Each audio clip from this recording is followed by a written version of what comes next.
करती हूँ हमसे हाँ ये दादा अम्बर हुआ अच्छा जिया दादा अम्बर हुआ हाँ पाई घोड़े के लंगर हुआ अच्छा दोनों प्राणी से भेद न हो हाँ भगवान बेटवा दे भगवती माई अरे माटी देवने की बोलवा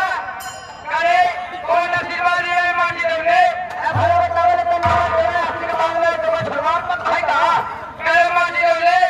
ये जाके अमर हो ठीक है लेकिन कोई कोई कहला कर रे एक मिनट ए उठा लिया आओ हमें बताओ कहला कोई कर रे होता हम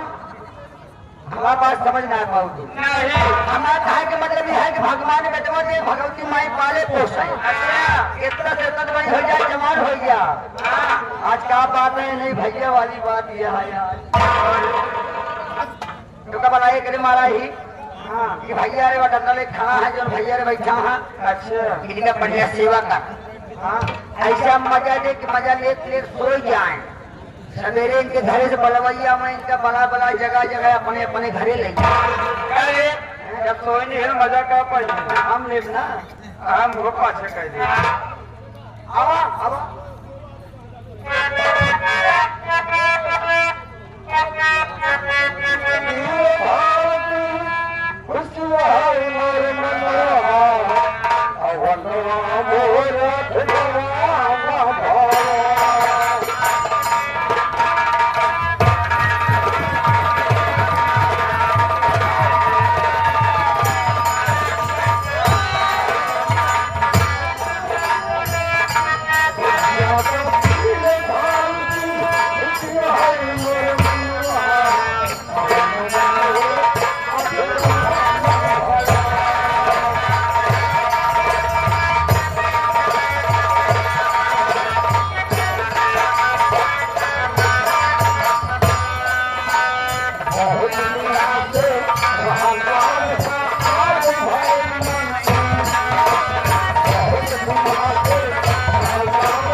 Yeah.